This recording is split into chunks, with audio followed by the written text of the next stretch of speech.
মৃত্যুর স্বাদটা মজার করতে হলে যখন ঈমানদার এবং নেককার মানুষ, সুস্থ মানুষ দুনিয়া থেকে যায়, মানে ঈমানী চেতনায় সুস্থ মানুষ যখন দুনিয়া থেকে যায়, আল্লাহর মেহমান হিসেবে যায়, আসমান থেকে দলে দলে ফেরেশতা নাজিল হয়। সুবহানাল্লাহ বলেন না?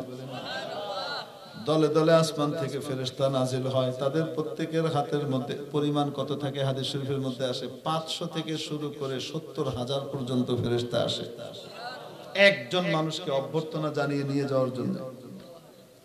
দুই হাতে জান্নাতের ফুলের থোকা আর তোড়া থাকে। যখন তার রূহটাকে এখান থেকে নিয়ে যাওয়া হয় তখন কোনো কষ্ট দেওয়া হয় না। ফেরেশতারা লাইন ধরে দাঁড়িয়ে যাওয়ার পরে প্রধান ফেরেশতা আসেন, মৃত্যু সংক্রান্ত মালাকুল মউত হযরত আজরাইল আলাইহিস সালাম আসেন। জান্নাতের একটা সুগন্ধিযুক্ত রুমাল তার থুতনির নিচে ধরেন, ধরে তারপর বলেন, ইয়া আইয়াতুহান নাফসুল মুতমাইন্নাহ, ও প্রশান্ত চিত্ত, ও প্রশান্ত মন, ইরজিই ইলা রাব্বিকি, ফিরে চলো তোমার রবের কাছে, রাদিয়াতাম মারদিয়া, তুমিও খুশি উনিও খুশি, চলো। হাদিস শরীফের মধ্যে আসে জান্নাতের নাজ নেয়ামত সে দেখতে থাকে। দুনিয়া থেকে তার সম্পর্ক কাট হয়ে যায়, রূহ বের হওয়ার জন্য ব্যতিব্যস্ত হয়ে যায়, ছটফট করতে থাকে, কখন বের হবে, কখন বের হবে। রূহ বের হয়ে আসে, ওই রূহকে জান্নাতের রুমালের মধ্যে পেঁচিয়ে অত্যন্ত আনন্দ সম্মানের সাথে এই রূহকে নিয়ে জান্নাতের দিকে রওনা হন, ইল্লিনের দিকে রওনা হন। 7 আসমানের উপরে যে জায়গা, সেখানে তার রূহকে নিয়ে রওনা হন আজরাইল আলাইহিস সালাম। ফেরেশতারা সাথে সাথে যায়, প্রথম আসমান পর্যন্ত যাওয়ার পরে দ্বিতীয় আসমানের প্রথম আসমানের ফেরেশতারা ওই রূহকে রিসিভ করে। রিসিভ করার পরে যখন উপর দিকে ছুটে সবাই বলতে থাকে প্রথম আসমানের, কে যায় কে যায় কে যায়, এত সুগন্ধি এত সুগন্ধি, গোটা আসমান মাতোয়ারা হয়ে গেছে, কে যায়? ফেরেশতারা বলতে থাকে, জানো না, দুনিয়াতে বড় কষ্ট করেছে, বড় নির্যাতন সহ্য করেছে, দুনিয়াতে ঈমান ইসলামের উপরে থাকার জন্য বড় মুসিবত হজম করেছিল, সুখে দুঃখে আল্লাহকে ভুলে নাই, সব সময় আল্লাহকে স্মরণ রাখতো, আল্লাহর জিকির করত। ওই ব্যক্তি যায়, অমুকের ছেলে অমুক যায়, অমুকের মেয়ে অমুক যায়, এইভাবে সকলে তার প্রশংসা করতে থাকে। দ্বিতীয় আসমানে যাওয়ার পরে তৃতীয় আসমানের ফেরেশতারা ওই রূহকে রিসিভ করে উপরের দিকে নিয়ে যায়, আর প্রথম আসমানের ফেরেশতারা ফিরে আসেন। এভাবে 7 আসমান পার হওয়ার পরে রব্বুল আলামিন বলেন, আমার বান্দাকে আলা ইল্লিনের মধ্যে রেখে দাও, সবচাইতে সম্মানিত যে জায়গা সেখানে নিয়ে পৌঁছিয়ে দাও। সূরা আলে ইমরানের 185 নম্বর আয়াতে আল্লাহ তাবারাকা ওয়া তাআলা আমাদেরকে একটা কথা শুনিয়েছেন, কুল্লু নাফসিন যায়িকাতুল মাউত, প্রাণী মাত্রকেই মৃত্যুর স্বাদ আস্বাদন করা লাগবে। প্রত্যেক প্রাণীকেই মৃত্যুর স্বাদ গ্রহণ করা লাগবে। তবে সুনামগঞ্জে যাদের জন্ম তারা ছাড়া তাদেরকেও যাওয়া লাগবে।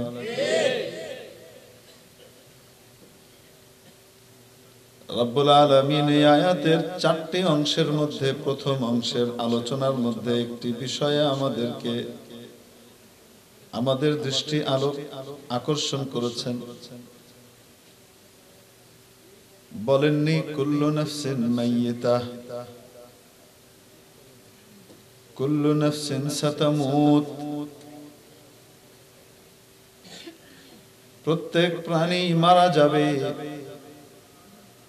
প্রত্যেক প্রাণী মৃত্যুর মুখোমুখি হবে, এটা বলেন। শব্দটা বলেছেন যায়িকাতুল মাউত, মৃত্যুর টেস্ট নিবে। টেস্ট, এই মৃত্যু এক একজনের জন্য এক এক রকমের টেস্ট নিয়ে আসবে।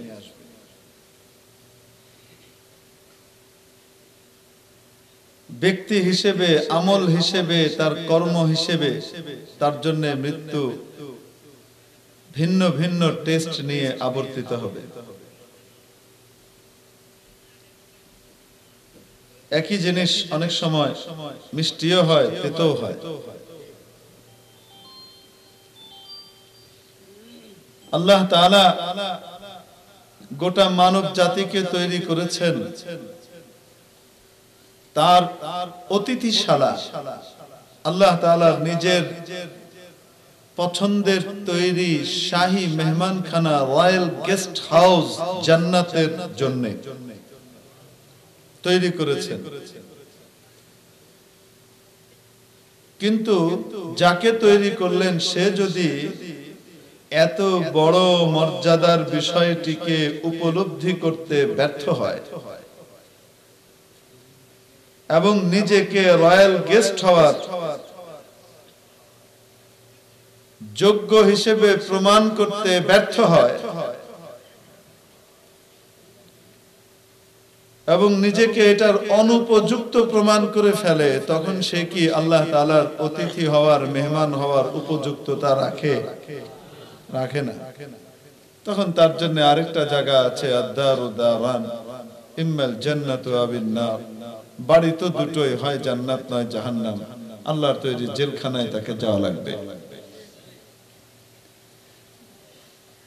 তো যিনি আল্লাহর অতিথি হবেন তার জন্য মৃত্যু এবং মওত বড় টেস্টি, বড় স্বাদের, বড় মজার, বড় ইজ্জতের, বড় সম্মানের বার্তাবাহী হিসেবে আসবে। তার কাছে মৃত্যু বড় মজার হবে, বড় স্বাদের হবে, বড় টেস্টি হবে। মানুষ যেমন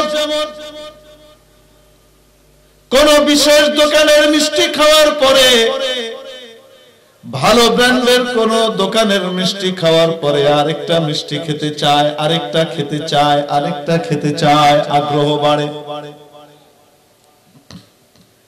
নামকরা দোকানের মিষ্টি খাওয়ার পর এই এলাকা থেকে চলে গেলেও আবার যদি এই এলাকার উপর দিয়ে অন্য কোথাও যাওয়া হয়, গাড়ি থামিয়ে ওই দোকান থেকে আলাদা করে মিষ্টি নিয়ে নেয়।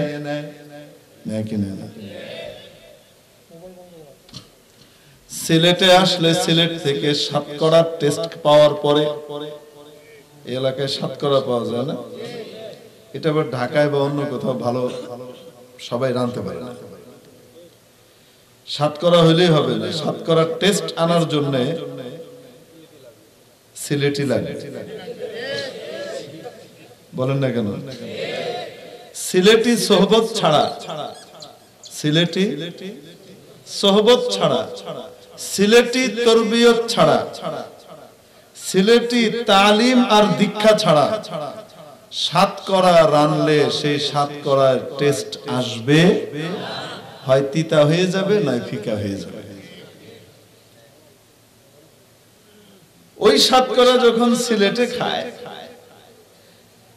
সিলেটি কোন ব্যক্তি রান্না করে বা সিলেটের সোহবত ইয়াফতা কোন ব্যক্তি রান্না করে, তখন এই সাতকড়ার ভিতরে এমন টেস্ট আর স্বাদ পয়দা হয় যে একবার সিলেটে সাতকড়া খেয়ে যাওয়ার পরে এদিক দিয়ে রাস্তা দিয়ে ঘুরে যাওয়ার সময় আবার সাতকড়া কিনে নিয়ে যায়, কেন? এটা রান্না কেটে বাড়ি দিয়ে খাবে। টেস্টি জিনিস, মজার জিনিস, যেটা বলতে চাচ্ছিলাম, মজার যে জিনিস, সেই জিনিসের স্বাদ নেওয়ার জন্য মানুষ বারংবার চেষ্টা করে এবং বারংবার এটার জন্য সে অপেক্ষা করতে থাকে। ঠিক কি ঠিক না? ইমানদারের মত, ইমানদারের মৃত্যু, নেককারের মৃত্যু, আল্লাহওয়ালার মৃত্যু এত মজার হয়, এত মজার হয়, এত টেস্টের হয়। এই মৃত্যুর জন্য সে অপেক্ষা করতে থাকে, কখন আসবে আমার সেই কাঙ্ক্ষিত মুহূর্ত, আমার মাওলার সাথে আমার মিলনের ব্যবস্থা করে দিবি।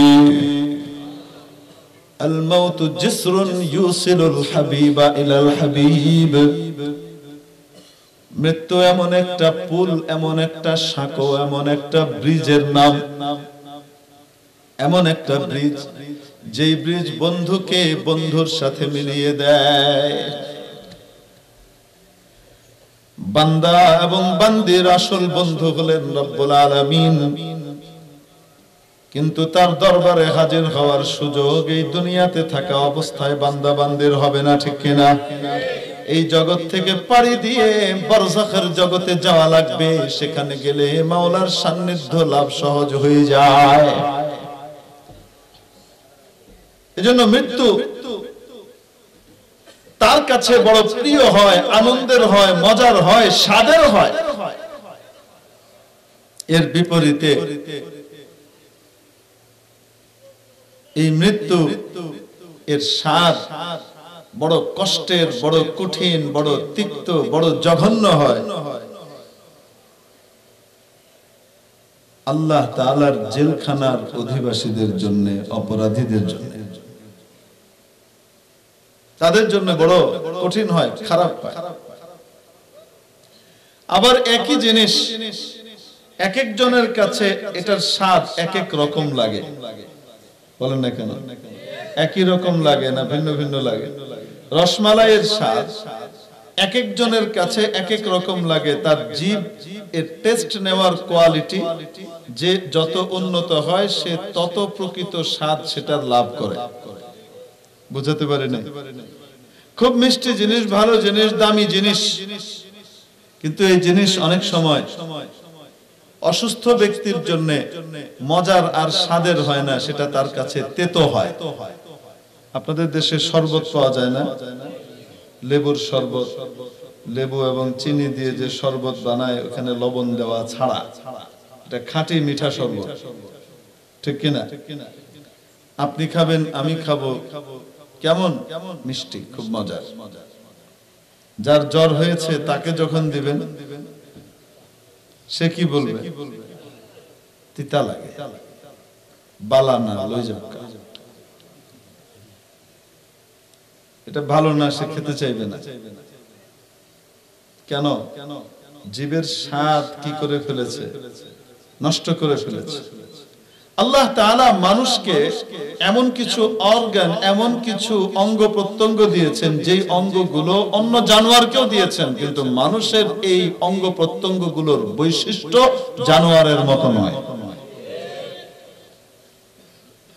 আল্লাহ তাআলা চোখ দিয়েছেন দেখার জন্য, গরুও দেখে, মানুষও দেখে।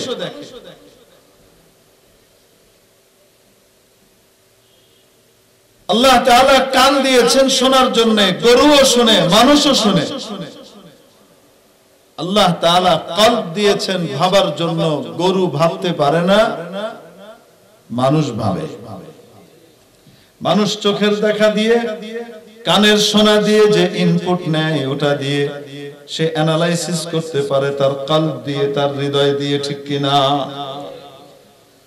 চোখ যদি চোখের মতো হয়, চোখ যদি নষ্ট না করে, রব্বুল আলামিন তার মনের চোখটাকেও খুলে দেন। এই চোখ এত দামি হয়, এত দামি হয়, কোন টেলিস্কোপ লাগে না, কোন দূরবীন লাগে না। পৃথিবীতে যত টেলিস্কোপ তৈরি হয়েছে, সবচেয়ে দামি টেলিস্কোপটা দিয়েও, সবচেয়ে উন্নত টেলিস্কোপটা দিয়েও প্রথম আসমান দেখা যায় না, ঠিক কিনা? প্রথম আসমানও দেখা যায় না।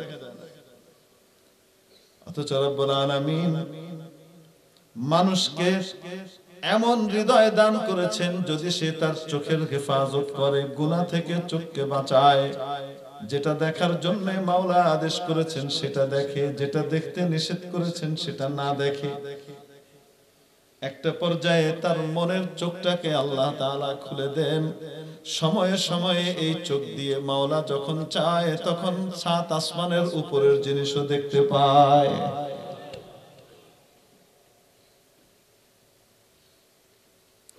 শত মাইল দূরের ঘ্রাণ, শত মাইল দূরের ঘ্রাণ, শত মাইল দূর থেকে বসে নাকে শুঁকতে পায়।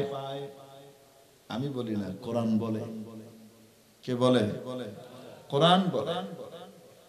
তবে এটা কখন? যখন আল্লাহ চান তখন, সব সময় পারে না। কিন্তু এই কোয়ালিটিটা তার কাছে থাকতে হয়।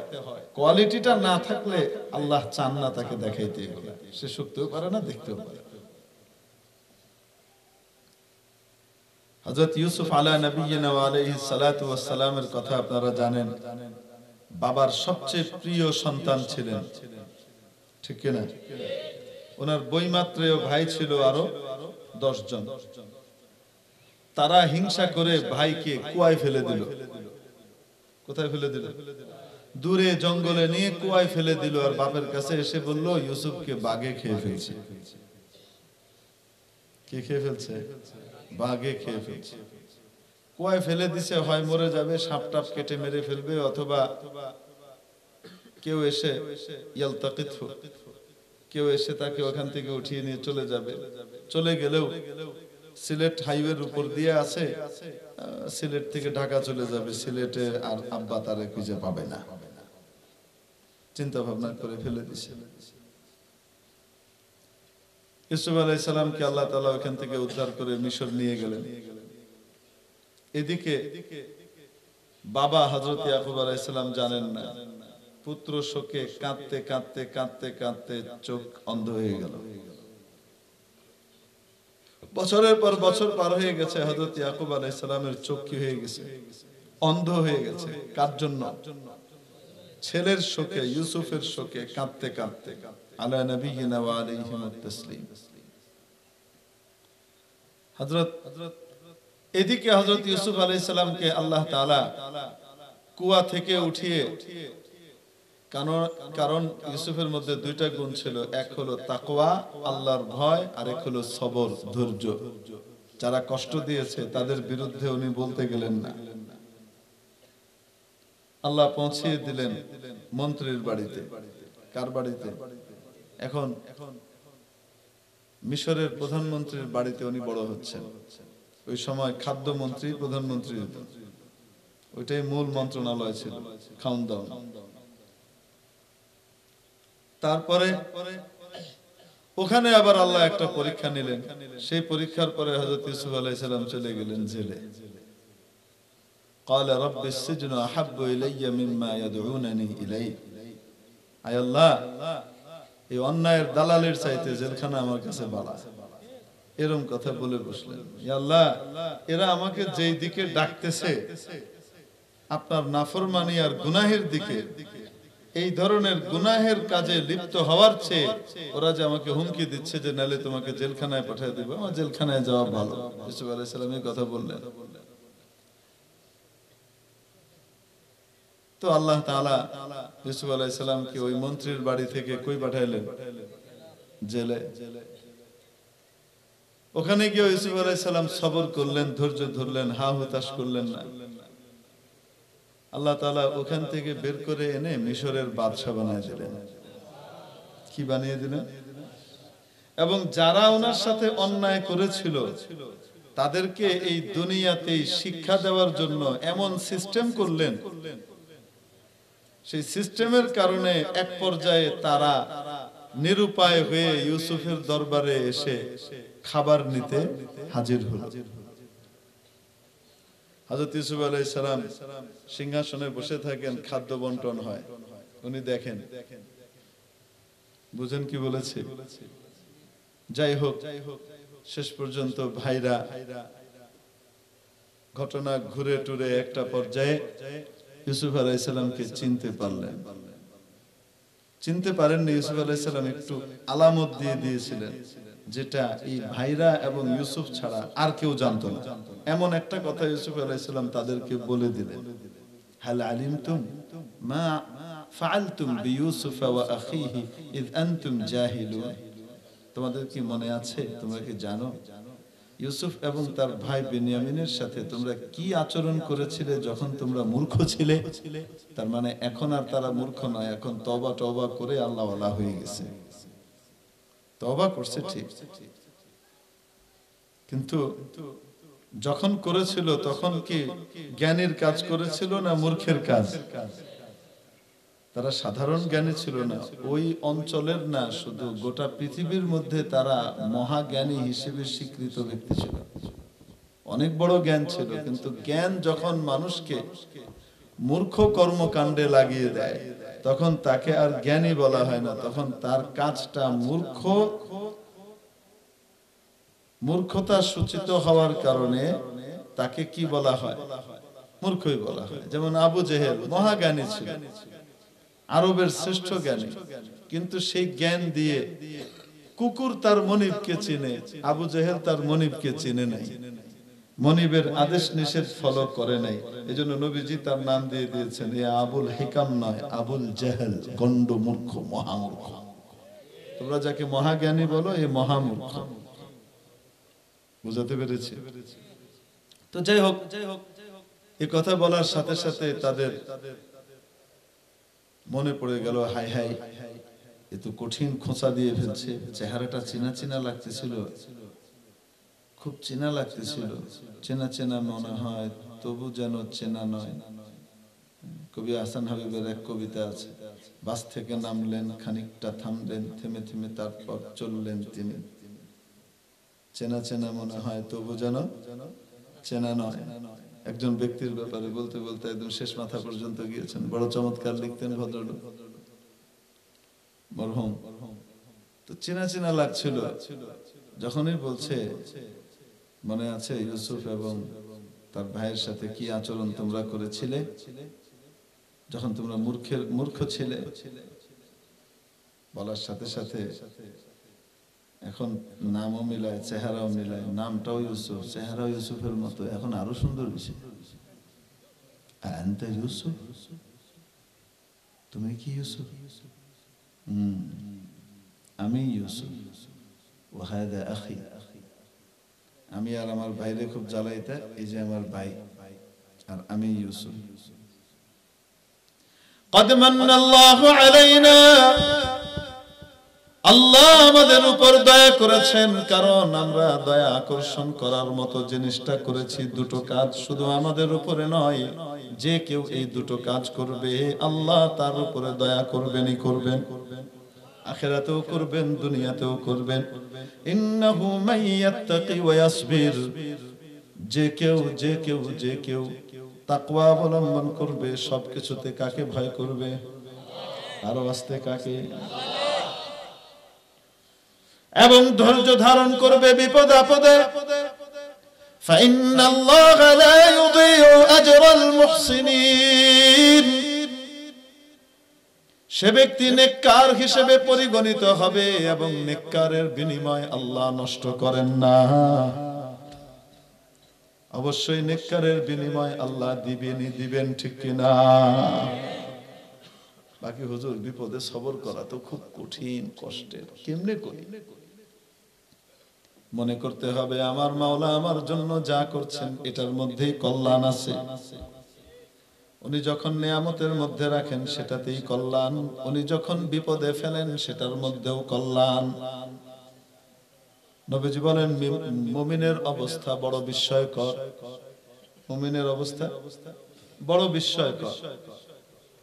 যখন সে নিয়ামতের মধ্যে থাকে তাও কল্যাণকর, যখন সে বিপদে পড়ে তাও কল্যাণকর, যখন সে সুখে থাকে তাও কল্যাণকর, যখন সে বিপদে থাকে, দুঃখে থাকে, এটাও তার জন্য কল্যাণকর। মুমিনের অবস্থা বড় বিস্ময়কর।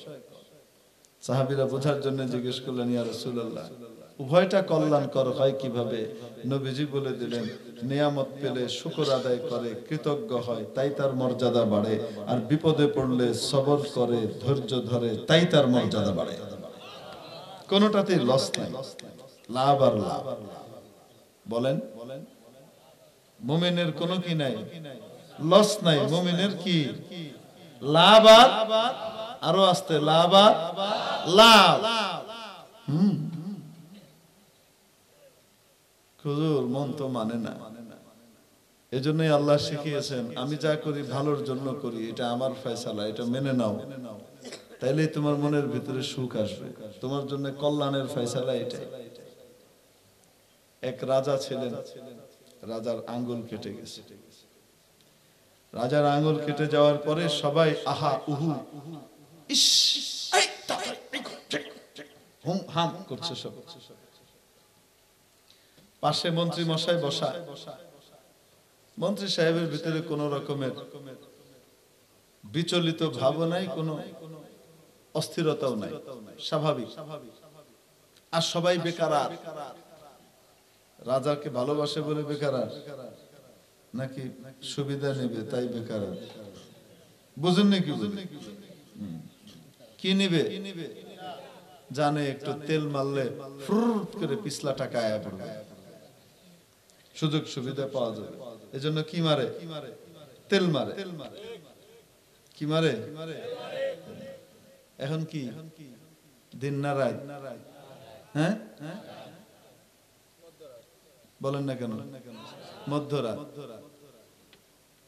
আমাদের দেশে না, আমাদের দেশ তো আলহামদুলিল্লাহ ভালো, বুদ্ধিমান এবং বিবেকবান দিয়ে ভর্তি। পৃথিবীর অন্যান্য অনেক দেশে আছে এরকম মধ্যরাতে ক্ষমতাসীন যদি বলে এখন তো দিন মনে হচ্ছে, জি জি জি, চামচের দল বলবে জি জি জি, এখন আর রাত নাই, সূর্য দেখা যায়। কত সূর্য? 1 2 3 4 5। দিনে তো একটা সূর্য থাকে, আপনি যে ব্যবস্থা করেছেন মহা সূর্য, কত সূর্য, বুঝেন না? দিনের বেলায় যদি বলে, মধ্য দুপুরে যদি বলে এখন তো মনে হচ্ছে রাত, জি জি জি, চাঁদ তারাও দেখা যায়। আছে না নাই? চেয়ারম্যান সাহেব বলতেছে এরে পুকুরটা মনে হয় কাত হয়ে গেছে, জি জি জি, পানিগুলো গড়ায় চলে যেতেছে ওদিকে। বাটি কাত করলে যেমন পানি গড়ায় যায়, এরকম তালবাজ আছে না নাই? এরকম তেলবাজ আছে না নাই? অনেক সময় তেল মেরে, তাল মেরে, সুযোগ সুবিধা নেওয়ার জন্য নিজেকে তাত্ত্বিক পুত্র দাবি করে, আছে না নাই? কার কার পুত্র দাবি করে? মহব্বত করে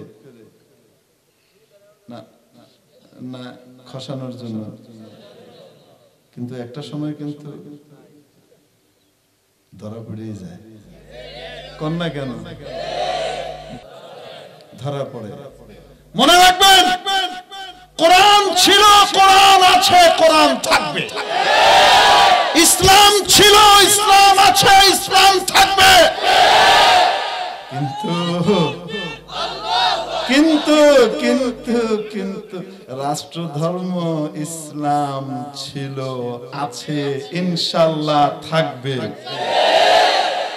কিন্তু উনি মন্ত্রী, হাফ মন্ত্রী নাই।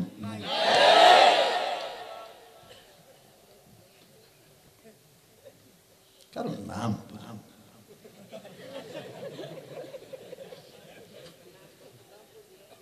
আল্লাহর ইরাদা, আল্লাহর ইচ্ছা, আল্লাহর ইরাদা মুরাদ বোঝা বড় মুশকিল।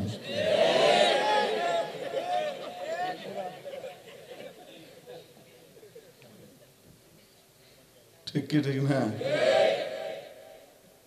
কারে কেমনে উঠাইবো আর দুড়ুম করে ফালাইবো,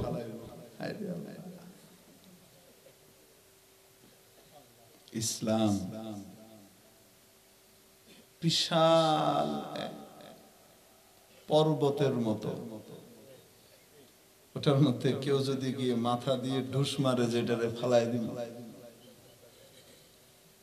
পর্বত পড়বে না, মাথা ফেটে নিজেই কি হয়ে যাবে, হাফ মন্ত্রিত্ব হারাবে।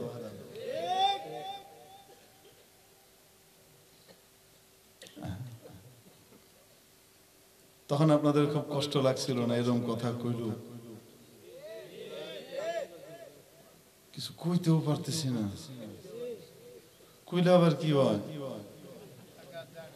মনের কত কষ্ট ছিল কি ছিল না? সবর করছেন না? আল্লাহকে ভালোবাসছেন না? ফলাফল পাইছেন? কয় না কেন পাইছেন? নগদ। হযরত ইউসুফ আলাইহিস সালামের কথাটা বাস্তবে দেখেন। যে ব্যক্তি, যে কেউ কি করবে? ধৈর্য ধরবে এবং কাকে ভয় করবে? তাকে আল্লাহ নেককার হিসেবে গণ্য করবেন, এবং নেককার ব্যক্তির বিনিময় আল্লাহ নষ্ট করেন না। আল্লাহ যা করেন সেটা কি বান্দার ক্ষতির জন্য করেন না ভালোর জন্য করেন? সুখ দিলেও ভালোর জন্য দেন, দুঃখ দিলেও ভালোর জন্য দেন। বান্দা অনেক সময় বুঝে না, ঠিক কিনা? তবে আল্লাহ তাআলা বড় মেহেরবান, বড় মেহেরবান, বড় মেহেরবান। বান্দা অন্যায় করার পরে, উল্টা পাল্টা করার পরে, অথবা করে নাই কিন্তু আল্লাহ বিপদ দিয়েছেন, যদি সে তওবা করে, আয় আল্লাহ ভুল করেছি, সাজার কিছু নমুনা তো দুনিয়াতেই দেখলাম, আল্লাহ আর করবো না, মাফ করে দাও, আমি তোমার প্রকৃত বান্দা হয়ে যাব। যদি তওবা করে ফেলেন, মাওলা বলেন সাদবার আগর তওবা শিকস্তি বাজ আ, বান্দা তুমি তওবা করার সাথে সাথে আমি তোমাকে আমার বুকে মিলিয়ে নেব। রাস্তা খোলা, বলেন না কেন? না রাস্তা বন্ধ? আমাদের রাস্তা বন্ধ হয়ে যায়, আল্লাহ রাস্তা বন্ধ করেন না। আল্লাহ বান্দা বান্দিকে সুযোগ দেন। কতক্ষণ পর্যন্ত? একবার তওবা করছে, আবার যে ভেঙে ফেলছে, ভুল করে ভেঙে লইছে, আবার করো। মাওলা বলেন 100 বারও যদি তুমি তওবা ভেঙে ফেলো, আবার যদি আমার কাছে ফিরে আসো আর খাঁটি তওবা করো, অতীতের ব্যাপারে অনুতপ্ত হও, ক্ষমা চাও, ভবিষ্যতে না করার সংকল্প করো, দৃঢ় সংকল্প করো, আর করব না, এটার নাম তওবা। সাথে সাথে আমি মাওলা তওবা কবুল করে নিই, আমি তোমাকে মাফ করে দিই। মাফের রাস্তা বন্ধ না খোলা? বাকি যার জন্য বিপদ হিসেবে, বিপদ হিসেবে আসে, ডিমোশন হিসেবে আসে, সে বুঝে না যে আমাকে আল্লাহ কাছে টানতে চাইতেছে, সে আরো বেশি দূরে সরে। বুঝেন না কি বলছি? যাই হোক, তো তেল মারলে তেল পার্টি আছে না নাই? সর্বযুগেই ছিল, আজও আছে, ভবিষ্যতেও কি করবে?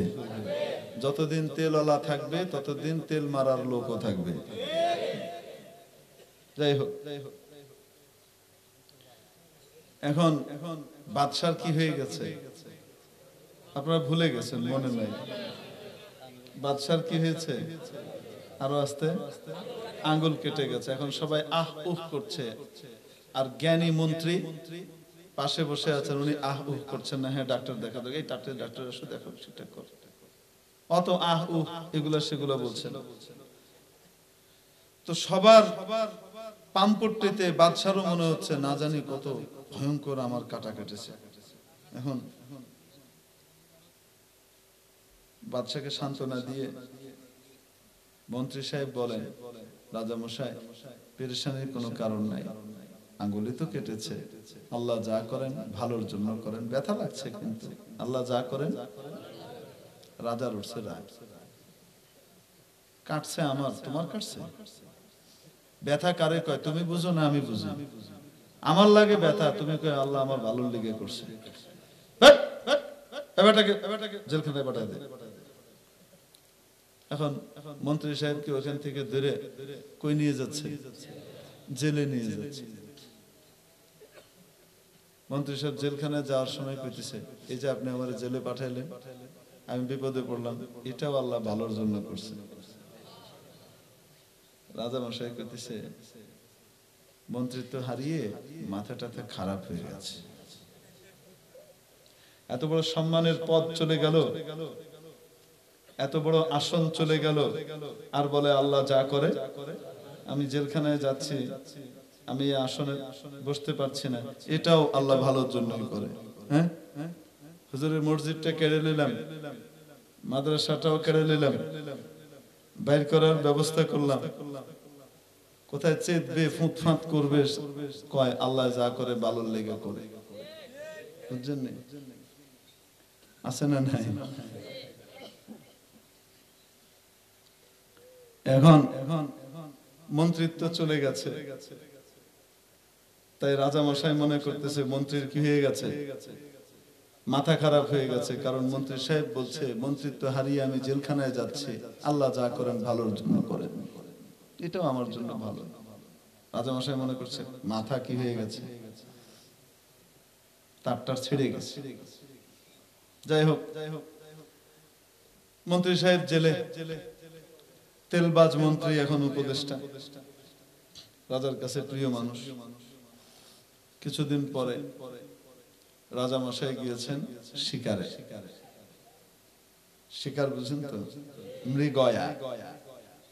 শিকারে যাওয়ার পরে সন্ধ্যা হয়ে গেছে, উনি শিকারের পিছনে ছুটছেন, ওনার সাথে বিশাল বডিগার্ড বাহিনী আছে। এরই মধ্যে উঠেছে ধূলিঝড়, প্রচন্ড ধূলিঝড়, ভিজিবিলিটি একদম 0 মিটারে নেমে এসেছে, দেখা যায় না, 1 হাত দূরের জিনিসও দেখা যায় না। আর ধূলিঝড় ওঠার কারণে চোখে ধুলাবালি যাচ্ছে, তো কিসের ঘোড়া সামলাবে আর এদিক ওদিক তাকাবে, চোখ ঢুকছে। আর চোখের মধ্যে একটা বালি পড়লে কেমন হয়? চোখ খোলা রাখা যায়? আর বালি কেন? সারাক্ষণ এই যে উপরে গার্ড দিচ্ছে, আছে না নাই? চোখকে গার্ড দেওয়ার জন্য আল্লাহ তাআলা কি তৈরি করেছেন? যে আছে না, কি এটা? হ্যাঁ, আপনারা কি বলেন? রোয়া, বুয়া। এই বুয়া গার্ড দেয়, কিন্তু কোন ময়লা টয়লা আসার আগে এরকম করে বন্ধ হয়ে যায়, যা ময়লা টয়লা আসে এই ফিল্টারের ভিতরে, চালনির ভিতরে লেগে যায়, ভিতরে ঢুকে না, ঠিক কি না? কিন্তু আল্লাহ যেটাকে ভালোর জন্য বানাইছেন, ওইটাই আল্লাহ চাইলে আবার বিপদের কারণ বানাইতে পারেন। এটারই প্রমাণ এই চোখের রোয়া যদি একটা ছিঁড়ে কোনো মতে ভিতরে ঢুকে যায় চোখে, তখন কেমন হয়? কয় না কেন? সমস্যা হয় কি হয় না? তখন চোখ খোলা রাখা যায় না। এরকম এরকম করতে থাকলে কি হয়? চোখ লাল হয়ে যায়, টকটকে লাল হয়ে যায়, রক্তিম বর্ণ ধারণ করে। এখন বাদশা ওই ঝড়ের ভিতরে পড়ে ওনার বাহিনী থেকে বিচ্ছিন্ন হয়ে গেছে। কেউ কাউকে তো দেখে না, অন্ধকার হয়ে গেছে, বিচ্ছিন্ন হয়ে গেছে, এখন পথ হারিয়ে ফেলেছে। ওরাও বাদশাকে খুঁজে বেড়ায়, বাদশাহ তার বাহিনীকে খুঁজে বেড়াচ্ছেন। এখন খুঁজতে গিয়ে কাছাকাছি আসার পরিবর্তে আরো দূরে চলে গেছে। বাদশাহ পরিচিত পর ধরা পড়েছে জঙ্গলি মানুষদের কাছে। তারা বাদশাকে ধরে বলে, খুব নাদুস নদুস রে দেখতে, দেবতাকে উৎসর্গ করলে খুব খুশি হবে। এখন রাজাকে নিয়ে গেছে তাদের মন্দিরে পুরোহিতের কাছে। পুরোহিত বলে, চমৎকার জিনিস, এরকম টকটকে জিনিস অনেকদিন পাওয়া যায় না, আমাদের দেবতা খুব প্রীত হবে, তাকে এখন বলি দেওয়ার ফয়সালা হলো। বলি দেওয়া বুঝেন তো? শিরোচ্ছেদ করা, দেবতাকে খুশি করার জন্য। তাকে বেদিতে শোয়ানো হয়েছে, হাত পা বাঁধা হয়েছে। বাদশা চিন্তা করছে, জীবন শেষ, আমার সৈন্য সামন্ত সব আছে, কিন্তু এখন নাই। এখনো আমি রাজা, আমারই দেশের ভিতরে আমি মরতেছি, আমাকে রক্ষা করার বলেন না কেন? দুনিয়ার সমস্ত রাজারা চিরকাল রাজাই তো আছে, নাকি মাটির নিচেও আছে? বলে না কেন? তো মাটির নিচে যখন গেছে তাদের সৈন্য সামন্ত ছিল না, কিন্তু যখন আজরাইল আলাইহিস সালাম আসছেন, কেন কেন সৈন্য সামন্ত কাজে লাগে? বাদশা এখন মৃত্যুর জিকির করতেছে, আহা বললাম রে গেলাম। পুরোহিত দা নিয়ে এভাবে, কৃপান নিয়ে এভাবে মাথার উপরে উঠিয়েছে, চোখ বন্ধ করে এবার মারবে ফাইনাল কোপ, ধর থেকে শীতটাকে বিচ্ছিন্ন করবে এক কোপ। তো উঠিয়ে যখন কোপটা মারবে, ঠিক তখন রাজার হাতের দিকে পুরোহিতের নজর পড়লো, দেখে আঙ্গুল কাটা। দেখার সাথে সাথে বলছে, এই তো ডিফেক্ট মাল, এই ডিফেক্টেড মাল বলি দেওয়া যায় না, দেবতা এটা গ্রহণ করবে না, ছাড়ো ছাড়ো, হবে না। বুঝেন কি বলে? যাই হোক, রাজা তৎক্ষণাৎ বেঁচে গেলেন। কিছুক্ষণ পরে রাজার সৈন্য সামন্তরা এসে উদ্ধার করে নিয়ে গেছে। কিন্তু কিছুক্ষণ আগে যদি আঙ্গুলটা কাটা না হইতো, তাহলে কি হইতো? সৈন্য সামন্ত আসলেও কোনো কাজ হইতো? কোনো কাম হইতো না, হয়তো গেছে গা। এখন এই অবস্থাতে রাজা মুক্তি পেয়ে বেরিয়ে এসেই প্রথম আদেশ জারি করছে, মন্ত্রী খুব জ্ঞানী, ভালো মানুষ, আলেম মানুষ, তাড়াতাড়ি বের করে নিয়ে। হক কথা কয়, শুনতে একটু তিতো লাগে, কিন্তু আসলে ভালো, ঠিক কথা বলে। সবাই তেল মারছিল আর হে কইছিল, আল্লাহ যা করে ভালোর জন্য করে। শুনতে আমার তিতো লেগেছে, তাই আমি ভিতরে ঢুকে দিছিলাম। ভালো মানুষ, তাড়াতাড়ি বের করে নিয়ে। এখন নিয়ে আসছে। মন্ত্রী আবার শপথে বহাল হলেন, বুঝতে পারছেন? বহাল হওয়ার পরে এখন রাজা মশাই বলে, মন্ত্রী একটা তো বুঝলাম, আমার আঙ্গুল কাটা, এটা যে আল্লাহ আমার ভালোর জন্য করছে এটা তো বুঝলাম, নাহলে তো গেছিলাম।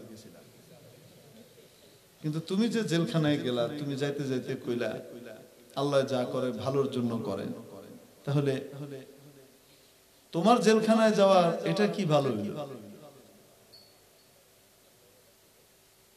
বলে মন্ত্রী মশাই বলে, রাজা মশাই এখনো বুঝেন নাই কি ভালো হয়, কি ভালো হয়েছে বলো। রাজা মশাই, সব সময় আমি আপনার সাথে থাকি, কোনো সময় বিচ্ছিন্ন হই না। যদি আমাকে জেলে না ভরতেন তাহলে সবাই আপনার থেকে আলাদা হলেও আমি আর আপনি একসাথেই থাকতাম।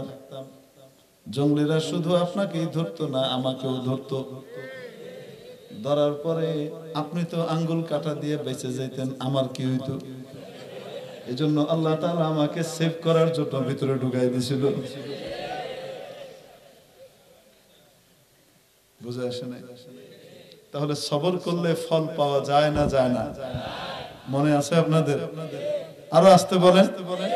তাহলে যে কোনো বিপদে ধৈর্য ধারণ করতে হবে, হা হুতাশ করা যাবে না, ঠিক কিনা? যিনি বিপদে পড়েছেন তিনি যদি হা হুতাশ করেন, ধৈর্য হারিয়ে ফেলেন, আল্লাহর ফয়সালার উপরে খুশি না থাকেন, তাহলে দুনিয়াতে আল্লাহ তাআলার নিয়ামতের ফয়সালা তার জন্য মুশকিল। ঠিক কি ঠিক না? সবর করতে হবে কি হবে না? যে কোনো মুসিবতে সবর করব তো ইনশাআল্লাহ। হযরত ইউসুফ আলাইহিস সালাম মনে আছে না আপনাদের? উনি এই সূত্র শিখিয়ে দিলেন যে কেউ আল্লাহকে ভয় করবে, কাকে ভয় করবে? সর্বাবস্থায় কাকে ভয় করবে? গোপনে প্রকাশ্যে, কেউ আছে কেউ নাই, কেউ দেখে না কিন্তু কে দেখে, এই কথা মনে করবে, আল্লাহকে ভয় করবে, আল্লাহ তাআলা অবশ্যই অবশ্যই তাকে ফল দিবেন। সুবহানাল্লাহ।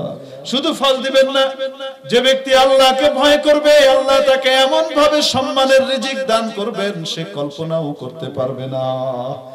এই রিজিকের জন্যই তো সারা দুনিয়ায় মারামারি, কাটাকাটি, হানাহানি। হ্যাঁ, দারিদ্র বিমোচনের জন্য বিশ্ব ব্যাংক একটি প্রকল্প হাতে নিচ্ছে। জাতিসংঘের প্রস্তাব পাশ হয়েছে, আমাদের দেশে তা বাস্তবায়ন করতে হবে।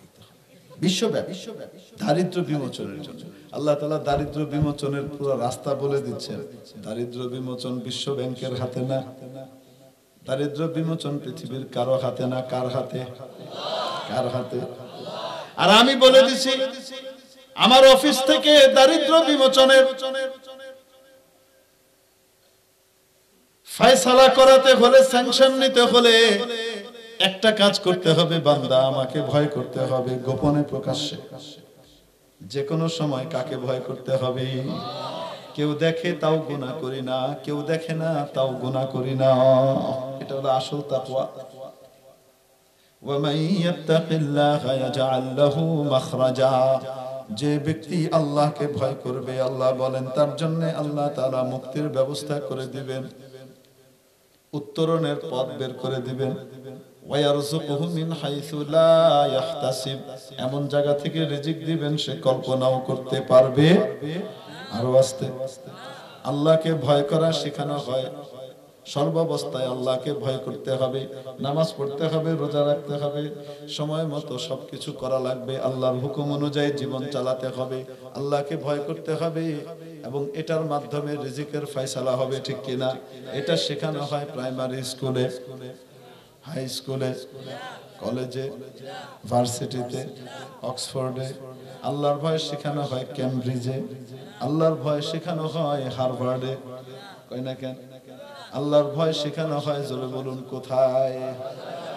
আরো আস্তে। আমি বললাম না, আপনারাই বলেন কোথায়?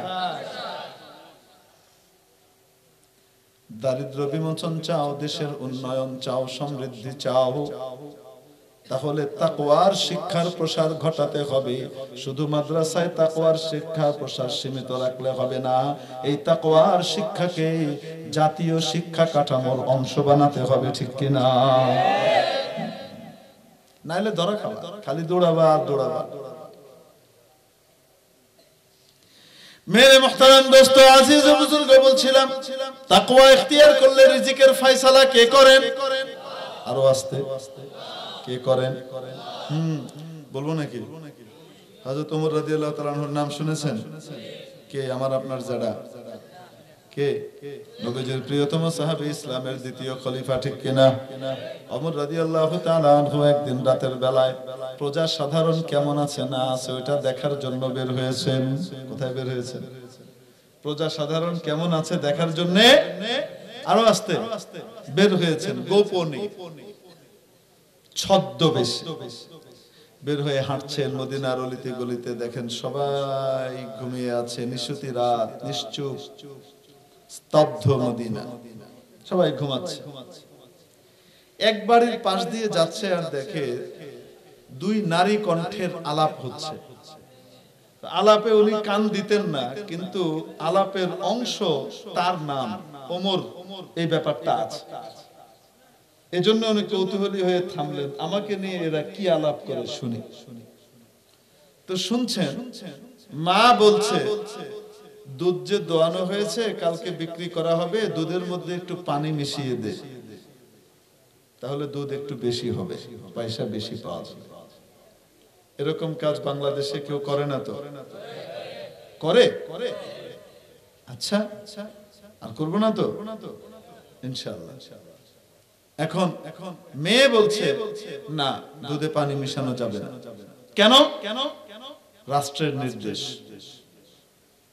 রাষ্ট্রপ্রধান আমিরুল মুমিনিন, মুমিনদের নেতা হযরত ওমর ইবনুল খাত্তাব আদেশ জারি করেছেন, কেউ যেন দুধের মধ্যে পানি মিশিয়ে ধোঁকাবাজি না করে, তাই পানি মিশানো যাবে না। এটা শুনে হযরত ওমর থেমেছেন, নিজের নাম হচ্ছে। মা বলছে ওমর কি দেয়ালের পাশে দাঁড়িয়ে থেকে কথা শুনতেছে নাকি? তো ওমর কি দেখতেছে পানি মিশাইছিস কি মিশাস নাই? মা বলে, মার এই কথার উত্তরে মেয়ে বলে, আম্মা ওমর না দেখলে কি হবে? ওমরের রব আমার রব, তোমার রব আল্লাহ তো ঠিকই দেখেন। মেয়ের ভিতরে কার ভয় আছে? যে আল্লাহকে ভয় করে আল্লাহ তাকে দুনিয়াতে ইজ্জতের রিজিক দান করেন, ঠিক কিনা? কি হলো অবস্থা দেখেন। ওমর বাড়িতে ফিরে আসলেন, নিজের বাড়িতে ফিরে আসলেন, ওই বাড়িটা চিনে আসলেন। মেয়েটা ছিল ইতিম, বাবা নাই। এই দুধ বিক্রি করে তাদের সংসার চলে। অনেক ধনী না গরিব? গরিব, কিন্তু নীতিবান। আসতে বলেন কি? নীতিবান। এবং কাকে ভয় করে? আল্লাহকে ভয় করে। হযরত ওমরের কাছে তার ছেলের জন্য বড় বড় প্রস্তাব এসেছে, অনেক বড় বড় উঁচু ঘরের প্রস্তাব এসেছে। ওমরের ছেলের সাথে তাদের মেয়ে বিয়ে দিবে। ওমর তার পুত্রবধূ খুঁজে বেড়াচ্ছিলেন, পছন্দ হচ্ছে না। এখানে দাঁড়িয়ে ওমর সিদ্ধান্ত নিয়েছেন, আমার পুত্রবধূ হিসেবে এই মেয়ে উপযুক্ত, তাকে নিয়ে যাব।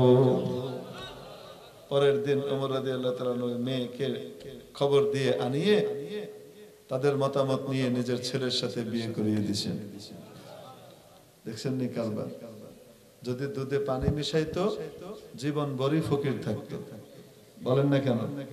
আল্লাহকে ভয় করে নাই। যদি ঘুষ খাবার তাও চালু রাখে, জীবন ভরি ঘুষই খাবে আর মানুষের লাভ খাবে, ঠিক কি? হ্যাঁ। আর এই মেয়ে আল্লাহকে ভয় করেছে। ভয় করার কারণে 2 নম্বরই করে নাই। কি করে নাই? হারাম উপার্জন করে নাই। আল্লাহকে ভয় করার কারণে মাওলায়ে পাক তার দারিদ্র দূর করে শাহী খানদানের বধূ হিসেবে কবুল করে নিয়েছেন, ঠিক কিনা? ঠিক তেমনি ভাবে দুনিয়াতে যখন ঘুষের লোভ আসবে, ওই লোভকে যদি অস্বীকার করে, লোভকে জয় করা যদি হয়, আল্লাহকে ভয় করে। কাকে ভয় করে? আল্লাহকে খুশি করার জন্য নিতে পারি, সেধেই দিচ্ছি, নিলাম না। অবৈধ সুযোগ দিলাম না, ঘুষও নিলাম না। কাকে ভয় করি? দুনিয়াতে সামগ্রিক ভাবে ওই একদিন কামাই হবে না, শুধু ওই একদিনের কামাইটা হয়তো বন্ধ হবে, কিন্তু আজীবনের কামাইয়ের ব্যবস্থা মাওলা করে দিবেন, ঠিক কিনা? আল্লাহ তাআলা আজীবনের রিজিকের ব্যবস্থা করবেন। তো মনে আছে তো হযরত ইউসুফ আলাইহিস সালাম কি বলেছেন? কি বলেছেন? যে ব্যক্তি তাকওয়া অবলম্বন করবে আর সবর করবে আল্লাহ তাকে নেককার হিসেবে গণ্য করবেন। সুগরা কুবরা মাঝখানে হজ্জে আসাদ ভিতরে ঢুকে আছে। আর নেককারের প্রতিদান আল্লাহ নষ্ট করেন না।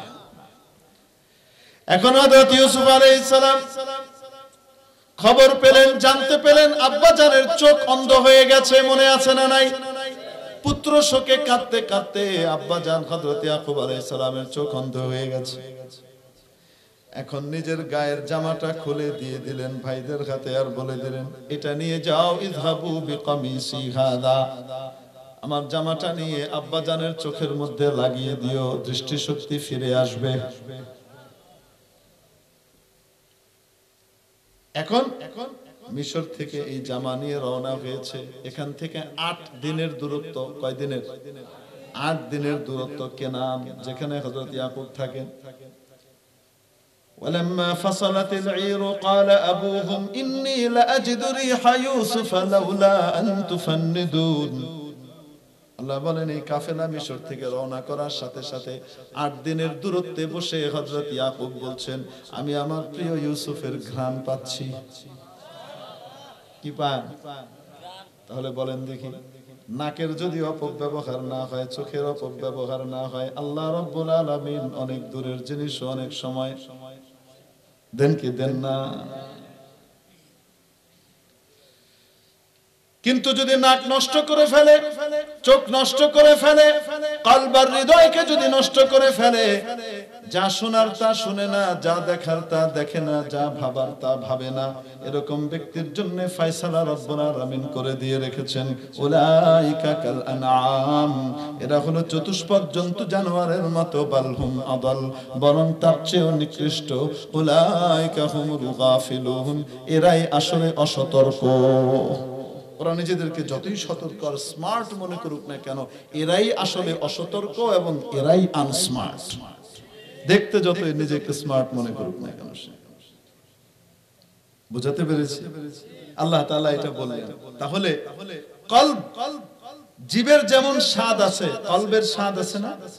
কয় না কেন? আছে না নাই? হ্যাঁ, কলবের স্বাদ যদি, কলব যদি ঠিক থাকে, নষ্ট না হয়, তাহলে মৃত্যুর স্বাদ বড় মজার হবে। আর কলব যদি নষ্ট হয়ে যায়, মৃত্যুর স্বাদ বড় তেতো এবং কঠিন হবে। মনে আছে না নাই? মনে আছে কোত্থেকে গিয়েছিলাম? মেরে মুহতারাম দোস্ত, আজিজ ও বুজুর্গ, বলছিলাম, শেষ করে দিচ্ছি, আপনাদের ভয় পাওয়ার কারণ নাই। হুজুর কখন ছাড়বে? এই মাত্র মৃত্যুর টেস্টে ফিরে আইলো। না না, 2 ঘন্টা না, আমাকে ফজর পড়তে হবে ঢাকা গিয়ে।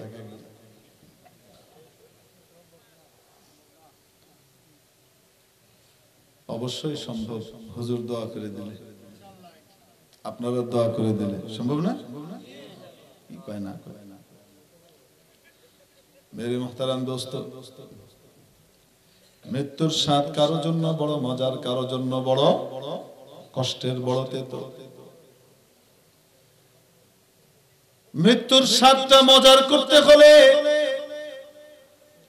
যখন ইমানদার এবং নেককার মানুষ, সুস্থ মানুষ দুনিয়া থেকে যায়, মানে ইমানি চেতনায় সুস্থ মানুষ যখন দুনিয়া থেকে যায়, আল্লাহর মেহমান হিসেবে যায়, আসমান থেকে দলে দলে ফেরেশতা নাজিল হয়। সুবহানাল্লাহ বলেন না? দলে দলে আসমান থেকে ফেরেশতা নাজিল হয়। তাদের প্রত্যেকের হাতের মধ্যে পরিমাণ কত থাকে? হাদিস শরীফের মধ্যে আসে 500 থেকে শুরু করে 70,000 পর্যন্ত ফেরেশতা আসে একজন মানুষকে অভ্যর্থনা জানিয়ে নিয়ে যাওয়ার জন্য। 2 হাতে জান্নাতের ফুলের থোকা আর তোড়া থাকে। যখন তার রূহটাকে এখান থেকে নিয়ে যাওয়া হয়, তখন কোনো কষ্ট দেওয়া হয় না। ফেরেশতারা লাইন ধরে দাঁড়িয়ে যাওয়ার পরে প্রধান ফেরেশতা আসেন, মৃত্যু সংক্রান্ত মালাকুল মউত হযরত আজরাইল আলাইহিস সালাম আসেন। জান্নাতের একটা সুগন্ধিযুক্ত রুমাল তার থুতনির নিচে ধরেন, ধরে তারপর বলেন, ইয়া আইয়াতুহান নাফসুল মুতমাইন্নাহ, ও প্রশান্ত চিত্ত, ও প্রশান্ত মন, ইরজিই ইলা রাব্বিকি, ফিরে চলো তোমার রবের কাছে, রাদিয়াতাম মারদিয়া, তুমিও খুশি উনিও খুশি, চলো। হাদিস শরীফের মধ্যে আসে জান্নাতের নাজ নেয়ামত সে দেখতে থাকে, দুনিয়া থেকে তার সম্পর্ক কাট অফ হয়ে যায়, রূহ বের হওয়ার জন্য ব্যতিব্যস্ত হয়ে যায়, ছটফট করতে থাকে কখন বের হবে, কখন বের হবে। রূহ বের হয়ে আসে, ওই রূহকে জান্নাতের রুমালের মধ্যে পেঁচিয়ে অত্যন্ত আনন্দ সম্মানের সাথে এই রূহকে নিয়ে জান্নাতের দিকে রওনা হন, ইল্লিনের দিকে রওনা হন। 7 আসমানের উপরে যে জায়গা, সেখানে তার রূহকে নিয়ে রওনা হন আজরাইল আলাইহিস সালাম। ফেরেশতারা সাথে সাথে যায়, প্রথম আসমান পর্যন্ত যাওয়ার পরে দ্বিতীয় আসমানের প্রথম আসমানের ফেরেশতারা ওই রূহকে রিসিভ করে। রিসিভ করার পরে যখন উপর দিকে ছুটে সবাই বলতে থাকে প্রথম আসমানের, কে যায় কে যায় কে যায়, এত সুগন্ধি এত সুগন্ধি, গোটা আসমান মাতোয়ারা হয়ে গেছে, কে যায়? ফেরেশতারা বলতে থাকে, জানো না, দুনিয়াতে বড় কষ্ট করেছে, বড় নির্যাতন সহ্য করেছে, দুনিয়াতে ঈমান ইসলামের উপরে থাকার জন্য বড় মুসিবত হজম করেছিল, সুখে দুঃখে আল্লাহকে ভুলে নাই, সব সময় আল্লাহকে স্মরণ রাখতো, আল্লাহর জিকির করত। ওই ব্যক্তি যায়, অমুকের ছেলে অমুক যায়, অমুকের মেয়ে অমুক যায়, এইভাবে সকলে তার প্রশংসা করতে থাকে। দ্বিতীয় আসমানে যাওয়ার পরে তৃতীয় আসমানের ফেরেশতারা ওই রূহকে রিসিভ করে উপরের দিকে নিয়ে যায়, আর প্রথম আসমানের ফেরেশতারা ফিরে আসেন। এভাবে 7 আসমান পার হওয়ার পরে রব্বুল আলামিন বলেন, আমার বান্দাকে আলা ইল্লিনের মধ্যে রেখে দাও, সবচাইতে সম্মানিত যে জায়গা সেখানে নিয়ে পৌঁছিয়ে দাও। নফস মুতমাইন্না তৈরি করার মধ্যে, ঠিক কিনা? ওই চিত্ত লাভ করবে যেই চিত্ত মুতমাইন, যেই চিত্ত, যেই মন প্রশান্ত হয়ে যায়। মনটা প্রশান্ত কিভাবে হয়? আল্লাহ রাব্বুল আলামিন ইরশাদ করেন, আলা বিযিকরিল্লাহি তাতমাইন্নুল কুলুব। মনে রাখো মনে রাখো মনে রেখো মনে রেখো মনে রেখো মনে রেখো, মনকে যদি শান্ত করতে চাও, সব রকমের পেরেশানি মুক্ত করতে চাও, তাহলে একটাই মাত্র পন্থা, সেটা হলো আমার স্মরণ, আমার জিকির, আমার জিকির। কার জিকির? আমার জিকির করো, আমার স্মরণ করো। উঠতে বসতে চলতে ফিরতে প্রতি মুহূর্তে যদি আমাকে স্মরণ করো, দুনিয়ার হাজার কষ্ট বিপদ আপদের মধ্যেও তোমার মনের মধ্যে সুখের অনুভূতি হবে। তোমার মনটাকে আমি শান্তি দিয়ে দিব, তুমি প্রশান্ত চিত্ত হয়ে যাবে। তোমার হৃদয় যখন প্রশান্তি লাভ করবে, আল্লাহর জিকিরের দ্বারা তোমার দিলকে যখন তুমি সন্তুষ্ট করে ফেলবে, মজবুত করে ফেলবে, ঈমানের উপরে জমিয়ে ফেলবে, তখন দুনিয়াতেও সুখ লাভ করবে, আখিরাতেও তুমি আল্লাহর গেস্ট হিসেবে আখিরাতের দিকে যাবে। আপনাদের যিনি গজল গাচ্ছিলেন, আল্লাহ আল্লাহ কি যেন, আল্লাহ আল্লাহ বল রে বান্দে, আল্লাহ আল্লাহ বল। তারপরে ইহকাল পরকালে কি যেন সুখ চাইলে আল্লাহ আল্লাহ বল, সেটা কি? ওনার এই গজল শুনতেছিলাম আর মনে করছিলাম যে কত বাস্তব কথা বলছে। আল্লাহ আল্লাহ বলার মধ্যে, আল্লাহ তাআলার জিকিরের মধ্যে, আল্লাহ তাআলার স্মরণের মধ্যে দুনিয়ারও শান্তি, আখিরাতও শান্তি, ঠিক কিনা? ইহকাল পরকালের সুখ আল্লাহর জিকিরের মধ্যে। আল্লাহ রাব্বুল আলামিন বলেন, যারা প্রতি মুহূর্তে আল্লাহকে মনে রাখে, কখন আল্লাহর কি আদেশ কখন কি নিষেধ, এটাকে ঠিক মতো ফলো করে মেনে চলে, এরকম ব্যক্তিরাই সত্যিকারের বুদ্ধিমান, এরাই সত্যিকারের জ্ঞানী। আমি বলি না, আল্লাহ বলেন, মোল্লা বলে না, আল্লাহ বলেন। বলবো নাকি?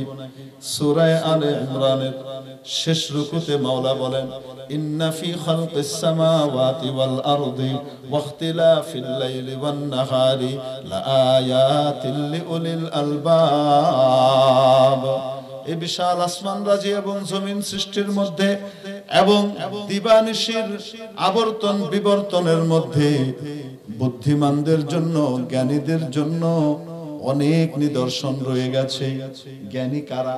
আমরা বলি যে বড় ডিগ্রি লাভ করেছে সে, আল্লাহ বলেন নো, এটা মাপকাঠি নয়। হ্যাঁ, ওই ডিগ্রিধারীও যদি আমার দেওয়া ক্রাইটেরিয়া অর্জন করতে পারে সেও জ্ঞানী। আর যদি কারো ডিগ্রি নাও থাকে, কোনো পড়ালেখা করে নাই, কিন্তু আমার দেওয়া ক্রাইটেরিয়াটা যদি সে অর্জন করতে পারে তাহলে সে জ্ঞানী। বলবো নাকি সেটা কোনটা? আল্লাহ নিজে ব্যাখ্যা করেন, আমি না। কে ব্যাখ্যা করেন? লাআয়াতিল লিউলিল আলবাব, বুদ্ধিমান কারা? আল্লাযীনা ইয়াযকুরুনাল্লাহা কিয়ামান ওয়া কুউদান ওয়া আলা জুনুবিহিম, যারা দাঁড়ানো, বসা এবং শোয়া অবস্থায়, এক কথায় সর্বাবস্থায় কার কথা মনে রাখে, কাকে স্মরণ করে। শোয়ার সময়ও আল্লাহর হুকুম কি সেটা দেখে, বসা অবস্থায়ও এখন আল্লাহর হুকুম কি সেটা দেখে, আবার দাঁড়ানো অবস্থায়ও সে চিন্তা করে আল্লাহর হুকুম কি। প্রতি মুহূর্তে আল্লাহর হুকুম এবং আল্লাহর নবীর তরিকা মাথার ভিতরে রাখে, আল্লাহকে স্মরণ রাখে, আল্লাহকে মনে রাখে। এই ব্যক্তিরাই প্রকৃত বুদ্ধিমান, এরাই প্রকৃত জ্ঞানী। এটা কি মোল্লার কথা না আল্লাহর কথা? এজন্য এই মাদ্রাসাগুলো কায়েম করা হয়েছে। এই কওমি মাদ্রাসাগুলো, এই হরমুজিয়া মাদ্রাসা, তেগরিয়া মাদ্রাসা সহকারে সমস্ত মাদ্রাসাগুলোর মধ্যে মানুষকে, আপনাদের বাচ্চাদেরকে তৈরি করা হয় আল্লাহর কখন কি হুকুম, কখন কি নিষেধ, এটা যেন বান্দা জানতে পারে, ঠিক কিনা? শোয়া বসা, খাওয়া, চলাফেরা, উঠা বসা, সামাজিক কাজকর্ম এবং রাজনীতি, রাষ্ট্রনীতি, সর্বক্ষেত্রে আল্লাহর হুকুম, নবীর তরিকা, এটা শেখানো হয় কওমি মাদ্রাসায়। শুধু মুখে শেখানো হয় না, প্র্যাকটিক্যালিও শেখানো হয়, ঠিক কিনা? শুধু তাত্ত্বিক ভাবে শিখিয়ে ছেড়ে দেওয়া হয় না, প্র্যাকটিক্যালি করা হয়। এজন্য জান, কোন কওমি মাদ্রাসাতে কোন দাড়ি কাটা ছেলেকে রাখবে না। চেষ্টা করবে ভালো করতে, যদি ভালো না হয় বের করে দিবে, যাও। কেন? এখানে শুধু জ্ঞান শেখানো হয় না, জ্ঞান পড়ানো হয় না, জ্ঞান শেখানো হয়। মাথা থেকে পা পর্যন্ত আল্লাহর দেওয়া ইলমকে বাস্তবায়ন করানো হয়, প্র্যাকটিস করানো হয়, ঠিক কিনা? হুজুর, আমরা তো বুড়ো হয়ে গেছি, আমরা অন্য লাইনে পড়াশোনা করে অনেক কিছু করে ফেলেছি, কিন্তু হুজুর এই বয়সে মাদ্রাসায় ভর্তি হয়ে আল্লাহকে স্মরণ করার যোগ্যতা লাভ করব, প্রতি মুহূর্তে মাওলাকে স্মরণ করব, এরকম যোগ্যতা অর্জন কিভাবে করব? মাদ্রাসায় যাওয়া তো আমাদের জন্য এখন কঠিন, ভর্তি হওয়া তো কঠিন। তাদের জন্য রব্বুল আলামিন চলতে ফিরতে মাদ্রাসা, দাওয়াত ও তাবলীগের ব্যবস্থা করে দিয়েছেন, ঠিক কিনা? দাওয়াত ও তাবলীগের মধ্যে 4 মাস লাগিয়ে যদি মেহনত করে, সহিহ উসুল অনুযায়ী যদি ঠিকমতো মেহনত করে, আল্লাহওয়ালাদের সোহবতের মধ্যে যদি সময় কাটায়, নেককারদের সোহবতে আসা যাওয়া করে, আল্লাহর ওলিদের সাথে সম্পর্ক রাখে, আহলে ইলমের সাথে, আলেম ওলামার সাথে সম্পর্ক রাখে, চলাফেরা করে, উঠা বসা করে, এই ব্যক্তির জীবনের মধ্যেও আমূল পরিবর্তন এসে যায়। আরে যাকে ধরে টেনে হিচড়ে মসজিদে আনা যেত না জুমার নামাজ পড়ার জন্য, এরকম ব্যক্তিকে যখন বুঝিয়ে সমঝিয়ে হাতে পায়ে ধরে আসতে 3টা চিল্লা লাগাই দেওয়া হয়, 3টা চিল্লা লাগিয়ে আসার পরে এখন তাকে আর ঘরে নেওয়া যায় না, খালি মসজিদে থাকে। বলেন না কেন? মসজিদে চলো, মসজিদে চলো, কয়নি কয় না? কয় হুজুরের লগে একটু মাসলা জিজ্ঞেস করে আসি, কিভাবে ঠিক মতো আমল করতে হবে। বলে না কেন? ব্যবসা করতে গেলে আগে হুজুরের কাছে যায়, হুজুর ব্যবসাটা কিভাবে করলে আল্লাহ খুশি হবে একটু বলে দেন, কোন কোন কাজ করা যাবে না। যে কোনো ডিট করার আগে ইসলামী আইনজীবী, আল্লাহর দেওয়া আইনজীবী, আলেম ওলামার কাছে গিয়ে জিজ্ঞেস করে আইনের কোনো বরখেলাপ তো হইতেছে না। দুনিয়ার আইন তো দুনিয়ার আইনজীবী শিখায়, আল্লাহর আইনজীবী, আল্লাহর ইলমের আইনজীবী আপনাদের কাছে জানতে আসছে, একটু বলে দেন। করে কি করে না? আরে বলে না কেন? আগে মোল্লা দেখলে টিটকারি করতো, আর এখন নিজের প্রিয়তম ছোট্ট ছেলেটাকে নিয়ে মাদ্রাসায় মোল্লা বানানোর জন্য দিয়ে দেয়। কেন দেয়? দিলে বুঝে এসে গেছে আমি এতদিন অন্ধকারের পথে ছিলাম, আলোর দিশা পেয়েছি। এই আল্লাহর জিকির এবং স্মরণ আমাদের মনের ভিতরে আনার জন্য দাওয়াত ও তাবলীগের মেহনত, মাদ্রাসার মেহনত, আল্লাহওয়ালাদের খানকাহি নিজামের মেহনত, ঠিক কি ঠিক না? এজন্য প্রকৃত বুদ্ধিমান হব তো ইনশাআল্লাহ। রাজি আছি? আল্লাহ কবুল করেন।